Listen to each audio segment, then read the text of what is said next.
தாங்கள் ஆசிரியராகவில்லை என்றால் வேறு எந்த துறையில் ஈடுபட்டீர்கள்? எனக்கு பிடிச்ச துறை வந்து இந்த போலீஸ் வந்து எனக்கு ரொம்ப பிடிக்கும். ஏன்னா எங்கள் சின்ன பிள்ளையே எங்கள் அப்பா வந்து எங்களை பயன்படுத்திக்கிட்டே இருப்பார்.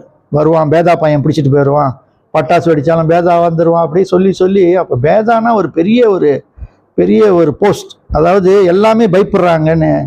ஸோ அந்த மாதிரி இது ஒன்று இருந்துச்சு. அப்புறம் அடுத்தாப்புல டாக்டர் ஆகணும்னு ஒரு இது இருந்தது. பட் டாக்டர் ஆகிற அளவுக்கு வந்து நான் சரியாக படிக்கலை. ஒரு அளவு தான் பாஸ் பண்ணேன், சயின்ஸ்லேயும் போக முடியல. ஸோ அடுத்தாப்புல போலீஸில் தான் சேரணும்னு சொல்லிட்டு ஃபார்ம் 6 முடித்தோடனே போலீஸ் இன்ஸ்பெக்டர் இன்டர்வியூக்கு போயிருந்தேன் பினாங்கில். பேஸில் பாஸ் பண்ணிட்டேன், ஃபிசிக்கல் இதெல்லாம் பாஸ் பண்ணியாச்சு, ஐக்யூ எல்லாம் பாஸ் பண்ணிட்டு. இப்போ அந்த இன்டர்வியூ நேருக்கு நேர் இன்டர்வியூ சேனலில் வந்து ஃபெயில் ஆகிட்டேன். ஏன்னா என்னை இன்டர்வியூ பண்ணது பங்காரா ஜபத்தான் சேசத்தான் ஜனாயா டத்து ஸ்ரீ மௌலானா பப்ஜி. அதாவது அந்த ட்ராக்ஸை பற்றி கேட்டிருந்தார், போதைப் பொருளோட இந்த வெயிட்டுக்கு என்ன தண்டனைன்னு. அது ஒரு இது நான் விட்டுட்டேன். கஞ்சா வந்து 15 கிராம்னா தூக்கு தண்டனைன்ட்டேன். அது சொன்னேன், அப்படின்னா பாதி ட்ராக் அடிக்க மலேசியாவில் தூக்கு தண்டனை கொடுத்துக்கணும்னு சொல்லிட்டு நீ போய் படிச்சுட்டு வாயான்னு சொல்லி அனுப்பி விட்டார். ஸோ அந்த இன்டர்வியூ முடிச்சு ஃபியூ மந்த்ஸில் வந்து யூனிவர்சிட்டி ரிசல்ட் வந்துச்சு. எனக்கு வந்து மலாயா பல்கலைக்கழகத்தில் வந்து இடம் கிடச்சிருந்துச்சி. ஸோ அங்கே போனோன்னு சரி போலீஸ் வேலையை மறந்துடணும் பொழுதுன்னு அங்கே போனோடனே அங்கே மிலிட்ரி யூனிட் ஒன்று இருந்துச்சு, ரிசர்வ் ஆஃபீஸர்ஸ் ட்ரைனிங் யூனிட் ரோத்தூன்னு. அது ஓரியன்டேஷன் டைமு அந்த கடைசி நாளில் அங்கங்கே வெடிக்குது, பட்டார் மிஷின்கள்லாம் வெடிக்குது, எல்லாம் அந்த டம்மியை போட்டு. அதில் ஆர்வம் ஆச்சு, சரி போலீஸை விட்டுட்டோம் மிலிட்ரியில் சேரலான்னு சொல்லிட்டு அதுக்கு போனேன்.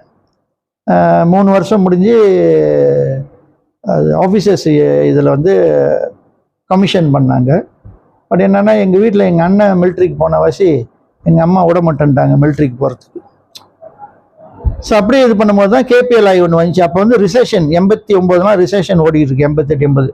கேபிஎல்ஐ அப்ளை பண்ணோன்னே எனக்கு அது கிடச்சிருச்சு. ஸோ அப்போதைக்கு வந்து எனக்கு வேலை தான் தேவை, சரிங்களா. போலீஸு ஆர்மி கிடைக்கல, சரி வேலை தான் தேவைன்னு சொல்லிட்டு ஆசிரியர் இதில் போய் அங்கேயே 34 வருஷம் ஓட்டி. என்ன பிடிச்சிருந்துச்சு ஆசிரியர் வேலைக்கு போனோன்னு. இந்த மாணவர்கள் தான் மாணவர்கிட்ட அந்த பேசிக்கிட்டு டீச் பண்ணும் போது காமெடி பண்ணிக்கிட்டு ஜோக் பண்ணிக்கிட்டு. நான் எடுத்தது சரித்திர பாடம் பெரும்பாலும் வந்து கதை தான் சொல்லி ஆகணும் பசங்களுக்கு. நீங்கள் சாக் அண்ட் டாக் கொடுத்தீங்கன்னா பசங்க தூங்கிடுவாங்க. அதில் போக அனுபவத்தை கேட்டு பசங்களோட இது இப்படி இருந்திருந்தா எப்படி இருக்கும், இது இப்படி நடந்திருந்தா அப்படியே போயிடுச்சு. 34 வருஷம் ஆசிரியராக இருந்தேன்.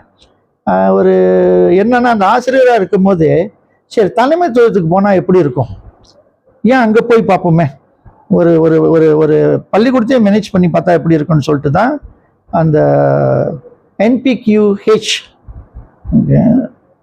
2006 எழுதி போட்டு எனக்கு கிடச்சிச்சு. அப்புறம் 2007 ஜிபிகே கோகோ, அப்படியே ஒரு போஸ்டாக எல்லா போஸ்ட்லையும் போயிட்டேன். ஜிபிகே கோகோ, ஜிபிகே பத்தாங், ஜிபிகே ஹேம், ஜிபிகே 1. 14 வருஷம் சென்று தான் பங்கத்துவா கிடச்சிச்சு, HM போஸ்ட் கிடச்சிச்சு எனக்கு. ஸோ இல்லைன்னா நான் போலீஸ்க்கு போயிருக்கணும். சரி.